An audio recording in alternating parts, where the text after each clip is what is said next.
There was a time when winter itself seemed to rule the world. Before the hum of engines, before the warmth of electricity, before even the idea of comfort as we know it, there were journeys through endless white landscapes, vast frozen kingdoms where the night stretched for weeks, and silence had a sound of its own. Out there, in the pale glow of the moon, travelers moved through frost and darkness inside something both fragile and magnificent, the ice carriage. It was not made of solid ice, not exactly, though its walls could glitter as if sculpted by frost. The windows were always crusted with thin veils of frozen breath, and the metalwork carried a dull, silver chill. Horses steamed like living furnaces, their breath heavy and rhythmic, and their eyes reflected lantern light like two trembling suns. Inside, wrapped in layers of wool, fur, and silence, someone slept, or tried to. To sleep in a moving carriage was never easy, even in summer. But in those frozen nights, it became something else entirely, a slow surrender to the rhythm of the snow, the creaking of wood, and the muffled sound of hooves pressing into the crusted road. There were travelers who claimed that in such nights they dreamt differently. That the cold did something to the mind, made thoughts slower, dreams longer, and reality softer. As if the world itself was half asleep. Imagine it, a small glass lamp swaying from the ceiling, its flame weak but golden, painting the interior with warm, trembling light. The scent of pine smoke lingers in the blankets, and each breath leaves a ghost in the air. Beyond the frosted window, trees blur into silver lines, and the stars, countless and cruelly bright, seem to whisper stories that no one ever remembers upon waking. Sometimes the driver, a shadow in thick furs, would hum a tune, just to keep himself awake. It was never a song of joy, but something older, half prayer, half memory. His voice would melt into the sound of the bells hanging from the horses' harnesses, and for a moment it would seem that time itself had slowed, that the entire world had turned into an endless lullaby of ice and sleep. Inside the carriage, wrapped under mountain-thick blankets, a noblewoman, perhaps, or a courier of secrets, rested her head against the window. The frost spread in delicate veins beneath her hair, tracing the pattern of invisible wings. She was not afraid of the cold. For those who had lived their lives in the rhythm of winter, cold was not an enemy. It was a companion, a god, a teacher. She closed her eyes, and the world drifted away into the white hum of eternity. There were carriages made entirely for night travel, designed for the silence of frozen lands. Their wheels were lined with thick leather to muffle sound, their interiors filled with dried herbs to soften the air. Birch smoke, lavender, resin of fir trees, scents chosen to calm the heart and steady the breath. Those who could afford such journeys traveled not just to reach another city, but to enter another state of mind. Between sleep and waking, between frost and dream. Many centuries later, when the world grew warmer and faster, no one believed such journeys had ever existed. The records of ice carriages faded into myths, and only a few winter diaries, written in delicate, trembling ink, still spoke of them. One such diary, discovered in a crumbling manor near the Baltic coast, described a winter of endless snow, when the author traveled from Riga to St. Petersburg in what he called a moving room of frost and silence. He wrote of how the cold pressed against the walls like a living thing, how the air inside froze the tips of his lashes, and yet, how peaceful it felt. He claimed he slept better in that carriage than in any bed. He wrote, "Each turn of the wheel was like the turning of a dream, and the sound of snow beneath us was softer than breathing." In those carriages, people did not sleep simply because they were tired, they slept because winter demanded it. The cold slowed everything down, pulse, thought, speech, until even the soul seemed to exhale and rest. Sleep became not an escape, but a quiet surrender to the rhythm of the season. Outside, wolves followed at a distance, their shapes ghostly under the moon. Their eyes glowed faintly, curious but restrained, as if they too respected the silent travelers. Sometimes the driver would stop to let the horses rest. He would open the door, and a wave of frozen air would sweep in, a breath from another world. And yet, inside, the air felt warm, dense, almost sacred. To sleep in an ice carriage was to live for a night between two worlds, the human and the elemental. The body lay in warmth, but the spirit drifted outside, across the snowfields, following the stars. And perhaps that is why, centuries later, some people still dream of frost when they are tired, of a carriage gliding through snow without sound, carrying them endlessly through the quiet heart of winter. Some say the last of those carriages vanished with the fall of the old empires, when the art of slow travel disappeared. But sometimes, on the forgotten roads of the north, travelers still claim to see lanterns moving through the blizzard, slow and steady, like floating stars. No tracks in the snow, no sound of wheels. Only light, warm, golden, and unreal. They say if you ever see that light, and you are tired enough, it will stop for you. The door will open, and inside you will find the warmth of another time. The smell of pine and wool, the sound of bells fading into the distance. And as you close your eyes, you'll feel the world begin to move, slow, rhythmic, endless, and the cold will no longer be cold, but the gentlest lullaby ever written by winter. There were many kinds of travelers who crossed the winter world in ice carriages. Some were noble families moving between distant estates, carrying jewels and letters and fragile children who dreamed beneath fur blankets. Others were envoys of empires, their carriages filled not with comfort but with secrets, sealed documents, coded messages, quiet missions that passed through snow like whispers no one would ever hear. And then there were the unseen ones, the servants, the stable boys, the drivers, who lived entire lives in the breath of horses, their hands cracked by frost, their hearts trained to beat in rhythm with the cold. Each of them had their own way of sleeping, their own little ritual of surrendering to the night. The nobles, surrounded by embroidered pillows and silver lamps, believed that sleep on the road was a kind of purification. Before each journey, they burned sage and resin of fir, letting the smoke fill the carriage until the air itself seemed alive. The eldest women would whisper words, half prayer, half superstition, to keep the frost spirits away. "Cold is not the enemy," they said. "Cold is the veil between this world and the next." They believed that if one slept deeply enough in the heart of winter, one could see through the veil, dream of ancestors, or even glimpse moments that had not yet happened. Some claimed they woke with visions, the face of a stranger they would later meet, the fall of an empire still standing, or the sound of bells that no one else could hear. The journey, they said, was not just across land, it was through time itself. For the servants, sleep was not a ritual, but a necessity carved out of exhaustion. When the carriage stopped for the night, they would curl up beside the horses, wrapped in rough wool and straw. Their breath froze in the air like silver dust. Yet even they spoke of dreams, dreams of warmth, of strange songs that came from the ice. Many said the snow itself whispered when one was about to fall asleep, a faint hissing sound like fabric tearing very far away. Some feared it. Others said it was the voice of winter, calling them to rest.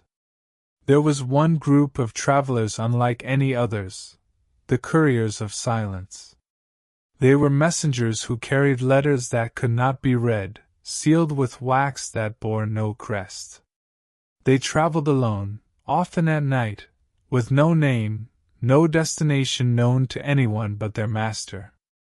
For them, the carriage was both tomb and temple. They were trained not to speak, not even to themselves. In the long hours of travel, they developed strange habits, slow breathing, rhythmic movements of the fingers, small rituals to keep their minds steady against the cold. It was said that these couriers could sleep with their eyes half open, never losing the sense of direction, their dreams flowing into the rhythm of the snow. They saw no difference between waking and sleeping. Both were part of the same continuous journey. Some of them never returned, disappearing into blizzards that lasted for days. But when travelers later found their abandoned carriages, they often discovered strange signs carved into the wood, spirals, stars, words in forgotten languages. No one ever deciphered them, but those who saw them said they felt calm, as if they had stumbled upon a prayer frozen in time. In noble households, winter travel was surrounded by elaborate preparation. The servants would spend hours heating stones and wrapping them in cloth, placing them beneath the seats. A special blend of herbs, chamomile, juniper, dried violet, was burned inside tiny iron bowls to scent the air. The travelers would drink a mixture of honey, warm milk, and poppy before departure.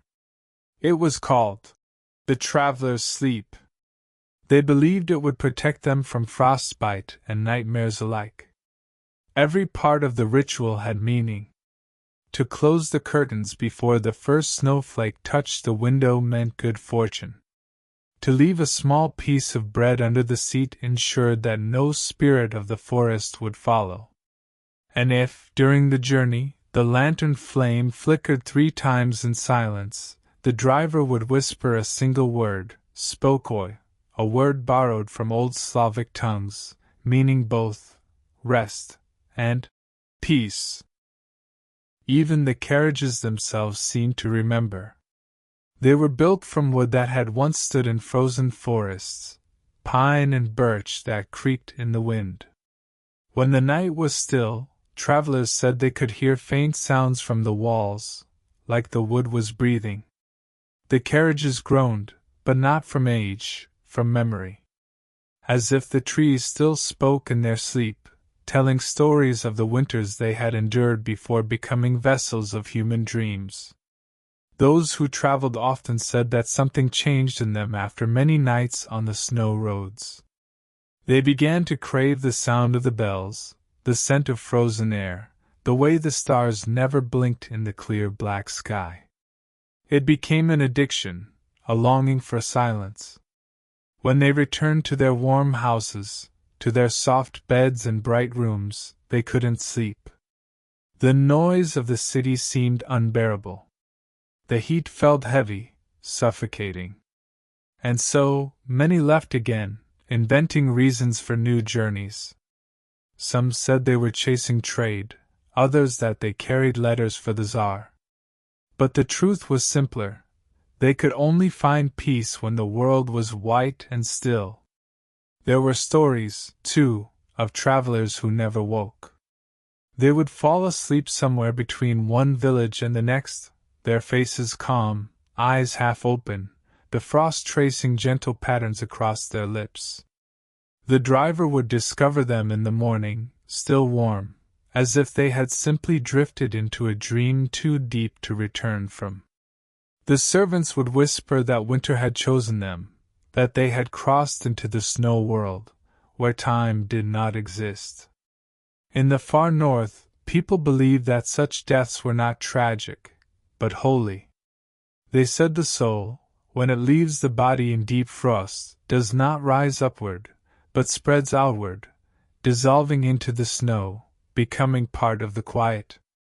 Each snowflake, they said, carries a memory. Each storm is a whisper of all those who ever fell asleep and never woke. So when the carriages moved through blizzards, and the wind howled like distant choirs, the travelers would close their eyes and listen. They believed they were passing through the very fabric of memory, through the souls of those who had gone before them, still sleeping, still dreaming, still gliding endlessly across the white expanse of time.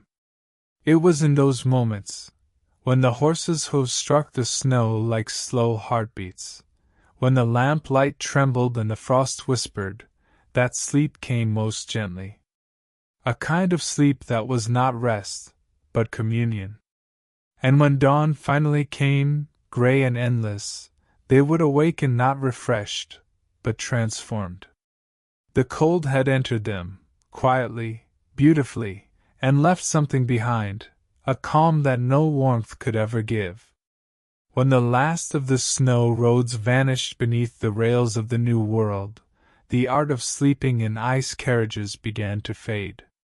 The carriages themselves, once the pride of noble houses and the quiet companions of long journeys, were abandoned in barns and sheds. Their wood darkened, their silver ornaments tarnished, and frost stopped visiting their windows. But even as they fell apart, something of them remained, an echo that lingered in the minds of those who had known their silence. The first to try to recreate that silence were the physicians of sleep. In the late 19th century, when Europe began to worship science as it once worshipped the gods, doctors became fascinated with the way cold affected the mind. They wrote essays about thermic clarity, about how the slowing of breath and heartbeat and low temperatures could open strange pathways between consciousness and dream. Some of them had been children during the final winters of the ice carriages, and they remembered that feeling, the soft vibration of wheels, the muffled bells, the snow pressing against the glass like velvet. They began building rooms of frost inside their sanatoriums. The walls were lined with blocks of clear ice, constantly melting and renewed. The temperature was kept just above freezing.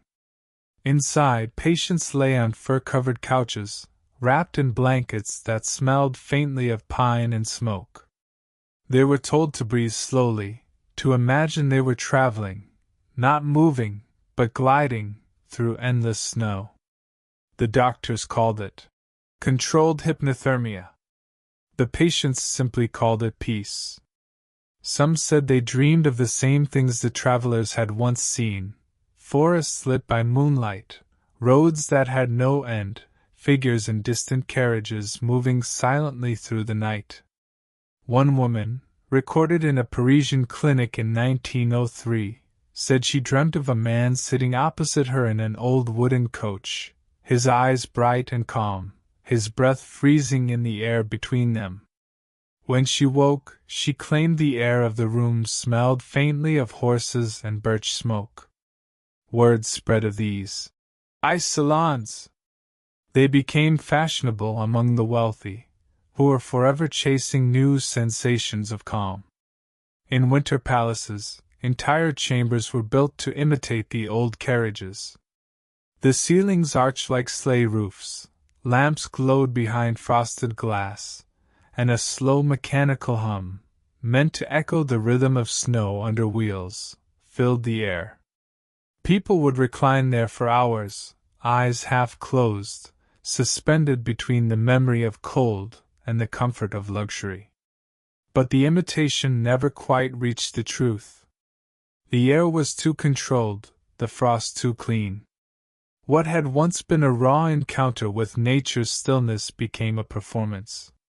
And yet, something real lingered in those moments when a guest, lying under heavy blankets, drifted into sleep and felt, just for an instant, as if they were moving again, as if the world outside was snow and silence. Some artists, too, became obsessed with the idea of the ice carriage. Symbolist painters filled their canvases with images of luminous sleighs moving through pale forests, passengers asleep inside. poets wrote of. The travelers who dreamed themselves into eternity. A composer in St. Petersburg, in 1911, created an entire symphony titled Frost Sleep.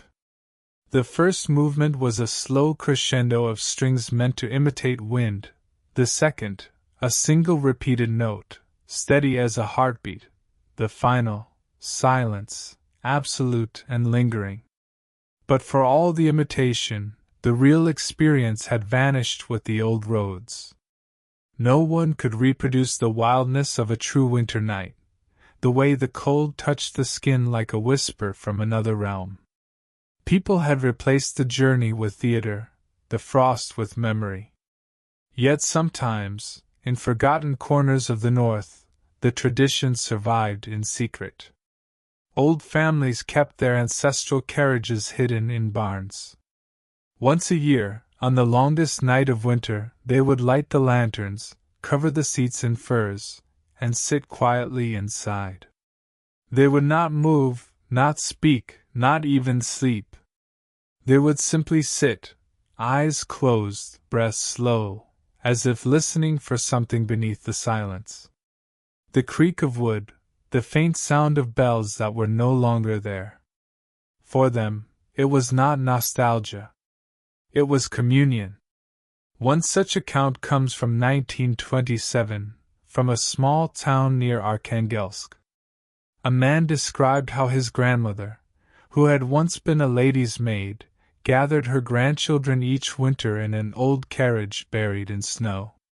They would sit inside, and she would tell them stories, not fairy tales, but memories of roads that glowed under the moon. "We did not sleep," she said, "but we learned how to listen. In that silence you can hear the world breathe." As the century turned and wars erased the boundaries between past and present, even those small rituals disappeared. The carriages rotted, the snow roads became asphalt, and sleep itself became hurried, a thing done between alarms and obligations. But the idea that there once existed a way to sleep so deeply that the soul could drift through frozen eternity never died. In the 1960s, a group of psychologists in Finland rediscovered fragments of the old diaries of ice travelers. They found notes about breathing patterns, rhythmic sleeping, sensory deprivation in cold. Inspired, they began experiments in what they called Arctic meditation. Volunteers would lie in insulated capsules chilled to near-freezing temperatures, surrounded by recordings of wind and sleigh bells. The subjects reported profound calm, slowed heart rates, and dreams of white landscapes.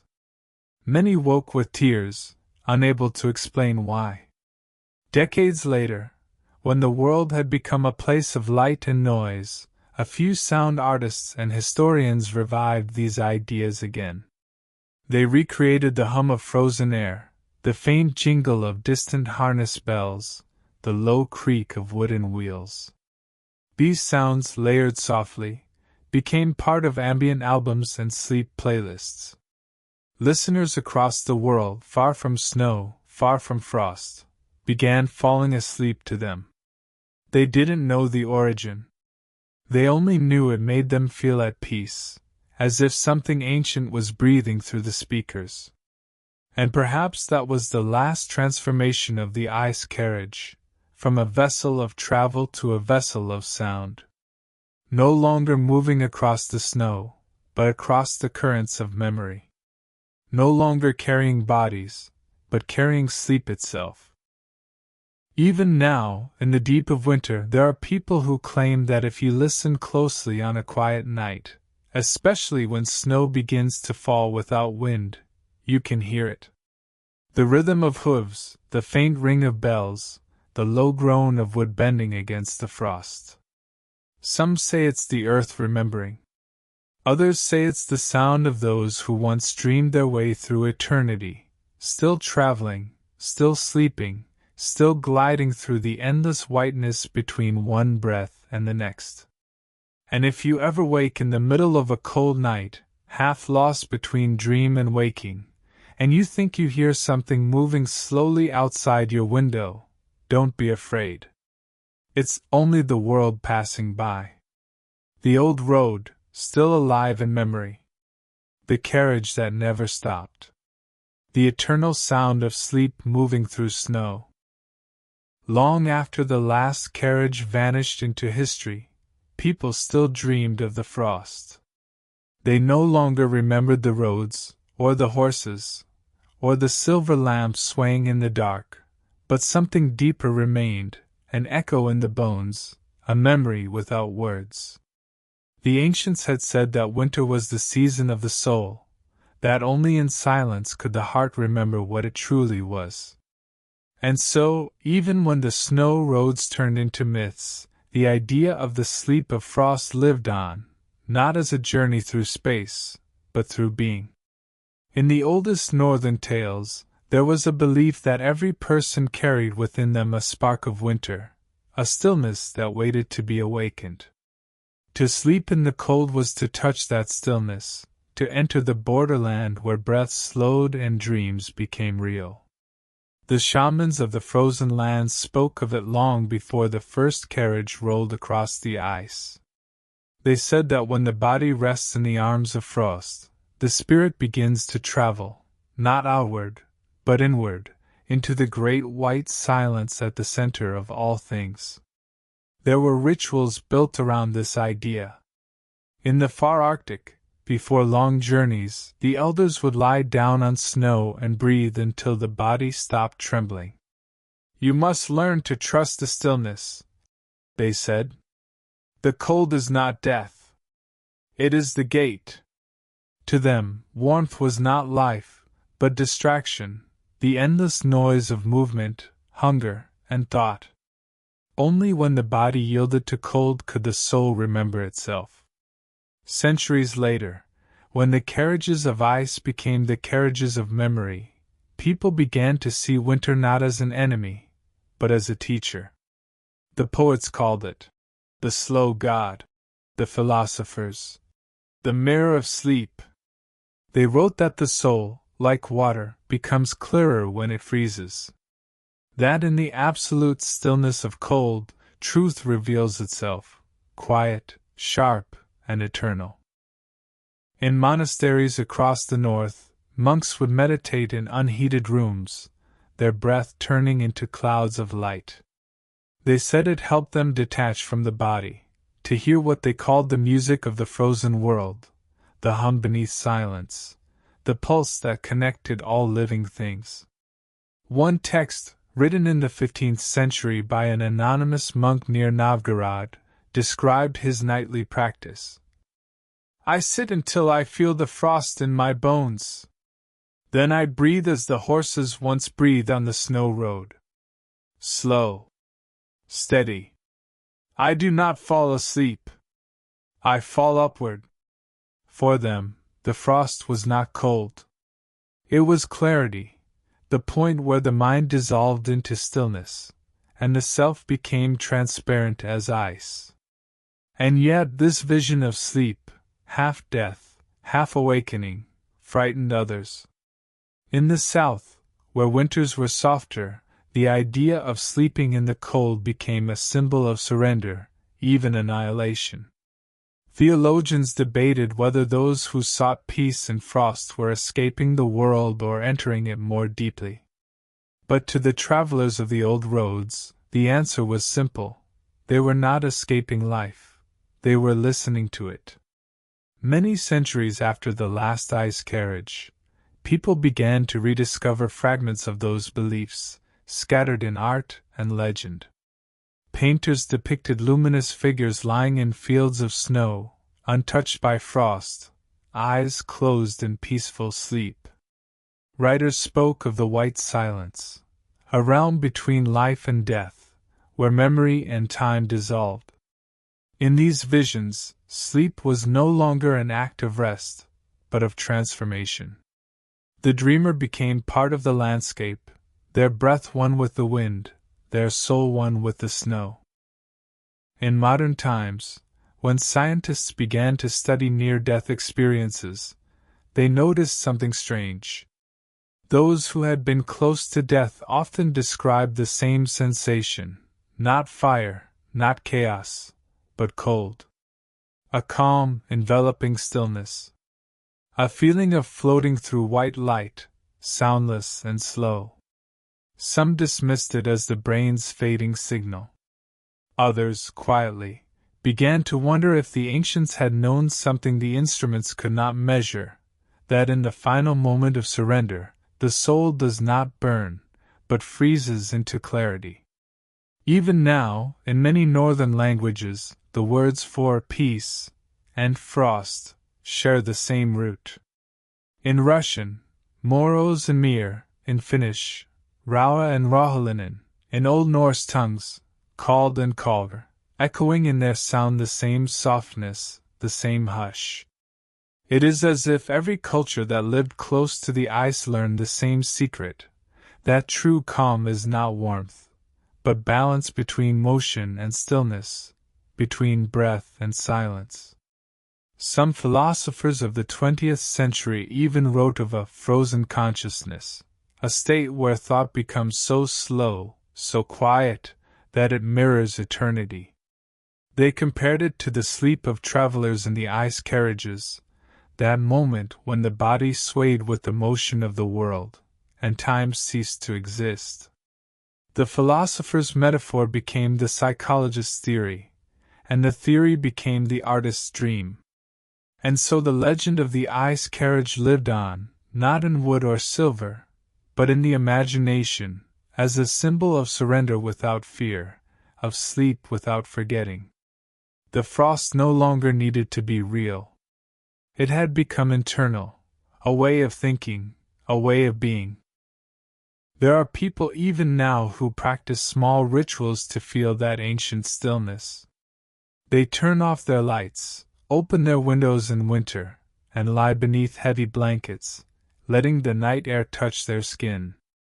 They breathe slowly, listening for the faintest hum outside, the wind between trees, the soft hiss of distant snow. And for a moment, as the warmth of their breath meets the cold of the world, they imagine they are inside a moving carriage again. The frost is on the glass. The horses breathe. The bells echo faintly through the dark. They drift into sleep, not knowing if they are dreaming of the past or remembering something older, something that existed before words, before warmth, before time. And in that silence, as the world fades into white, they understand what the old travelers meant, that the cold does not take, it reveals. That in the quiet of frost, we are not lost, but found. Even when the world became faster, warmer, and louder, the ice carriages remained in dreams. They were no longer seen on snow roads, yet they appeared in the edges of vision, in the corners of memory, and in the quietest moments between one breath and the next. People spoke of glimpsing them in stories told by the fire, in visions under northern lights, or in the delicate haze that appears just before sleep. Some called them carriages of passage, vessels that transported the soul rather than the body. In ancient myths, they were drawn by phantom horses, their hooves silent, their eyes glowing faintly as if reflecting distant stars. The travelers inside were always calm, wrapped in blankets that smelled faintly of pine and resin. Some carried messages, some carried dreams, and some carried nothing at all, only themselves, in the slow unfolding of eternity. In the folklore of the far north, it was said that when a person neared the end of life, the frost would come to meet them. Not as cold or fear, but as a gentle hand guiding them toward a carriage that appeared only to those ready to sleep beyond the world. Children whispered of seeing a carriage glide over frozen lakes, lanterns flickering with a warmth that belonged to no earthly flame. The elders would nod, knowing the story was true, though no one could explain why. Some dreams recalled by writers and philosophers suggest that the carriages carried the living and the departed together. In those dreams, the frost wrapped around them like soft glass. They felt the rhythm of the wheels beneath their bodies, the faint breath of unseen horses, and a silence so deep it seemed to hold every sound that had ever existed. In that silence, boundaries melted. Life, death, and dream became threads woven into a single tapestry of white, endless space. Even the smallest details mattered. The faint smell of smoke, the way a lantern swung gently, the creak of wood beneath the weight of snow, each sensation was a signal, a guide to deeper rest. Travelers reported that inside these carriages, fear could not reach them. Time slowed to a heartbeat that stretched over years, and the frost was no longer cold, but soft, like a lullaby written by winter itself. Modern accounts of near-death experiences, when recounted in quiet rooms, echo these ancient visions. People describe a feeling of moving along a path of light, with the world around them reduced to quiet whiteness. Some say they felt carried by unseen animals, guided through realms of silence, or enveloped by warmth that was not heat but a presence, gentle and unbroken. Even today, psychologists sometimes refer to this as the brain's response to extreme calm. But those who have felt it quietly, in the half-light of winter, know it is something else entirely, a memory of the frost, a whisper from the old roads. Artists who sought to capture it often failed.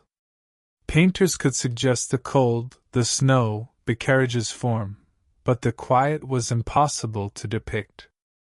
Composers could layer notes like snowflakes, but the silence between them, the stillness that seemed alive, remained beyond their hands.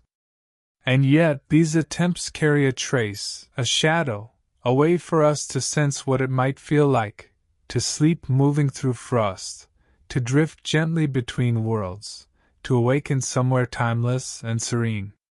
The carriages, though no longer seen, remain in the imagination as symbols of surrender. Surrender to stillness, to the rhythm of breath and snow, to the slow passage of life into its deeper currents. They remind us that cold is not absence, but clarity. That sleep is not merely rest, but a journey. That endings are not final, but transitions along the quiet road of frost. And so, even now, when snow falls silently in the night and the world is still, some people close their eyes and imagine a carriage waiting. They feel the lantern light, the warmth of blankets, the steady rhythm of hooves. They feel the frost not as fear, but as a gentle guide, carrying them softly, slowly, into the deepest rest they have ever known. For in the end, the ice carriage was never merely a vehicle. It was a vessel of time, a vessel of memory, a vessel of the soul, gliding eternally through the soft white silence, inviting all who dared to sleep to follow, to drift, and to awaken beyond the world, calm, whole, and luminous. The world moves, always, with its clamor, its haste, its endless chasing of light and warmth. Yet beneath this noise, beneath the rush of days and the bright hum of modern life, the echo of the ice carriages remains. Not as physical carriages, nor as snow-covered roads, but as an inner rhythm, a way of being, a gentle call to slow, to breathe, to drift. Those who once traveled in frozen landscapes carried rituals that survived in memory, in legend, in the quiet moments of winter. They had known that sleep in the cold was not merely an act of rest, but an opening, a doorway into something larger. Every blanket, every lantern, every subtle breath of pine smoke was part of a meditation, a teaching from the frost. And so, whether they were nobles in embroidered furs, couriers of secret letters, or servants curling near the horse's warmth, they learned the same lesson, that the world is not only what is seen, but what is felt in silence. Even today, In quiet corners of the world, people rediscover these lessons.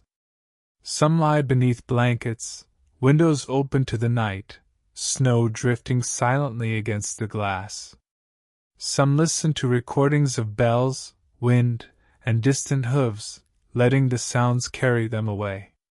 And some close their eyes and imagine, not consciously, but as the mind wills itself to drift, the slow, gentle motion of an ice carriage moving across a frozen expanse, lanterns glowing, frost kissing the windows, the rhythm of wheels and horses carrying them into dream. The rituals have changed, yet the essence remains. Warm milk replaced by teas, digital sounds replacing distant bells, climate-controlled rooms replacing frozen forests. But the stillness is the same. The surrender to silence, the letting go of time, the feeling that the soul travels even when the body remains, these are eternal. The frost has become metaphor, the carriage a symbol, the journey a meditation. And in each heart that listens closely, the ice carriage still glides, silently, softly, endlessly. In art, in literature, in quiet experimental soundscapes, the ice carriage survives. A composer might layer notes, so soft that they seem to dissolve into air. A writer might describe the hush of frost in a single paragraph. A dreamer might awaken with a memory of distant hooves. And in that moment, the past and present meet. The frozen roads of centuries ago become the inner roads of the mind. The lanterns and blankets are now thoughts and breath. The snow becomes pure awareness. Some say that the carriage waits for all of us at the threshold of sleep. That when the mind slows, when the body releases its grip on time, the frost opens a doorway.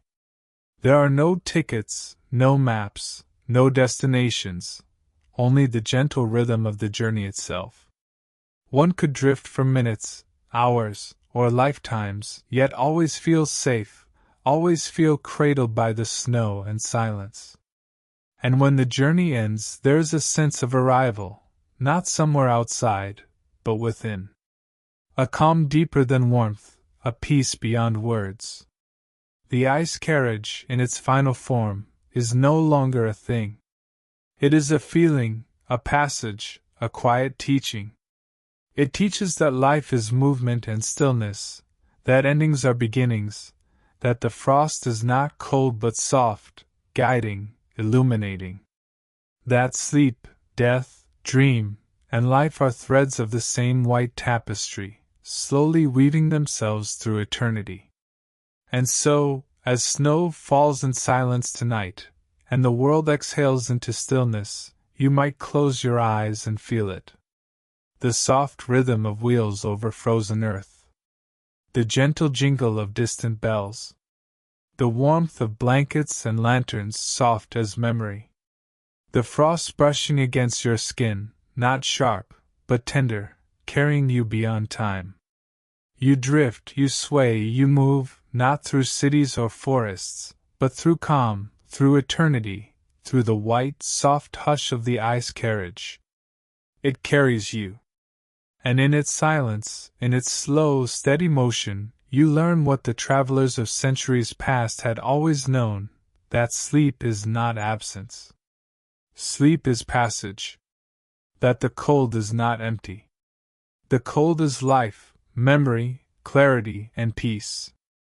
That the journey itself, gentle, quiet, eternal, is enough. And when morning comes, or does not, you awaken, or continue, with the same calm, carrying the frost within you, the snow in your breath, and the soft, endless rhythm of the ice carriage in your heart.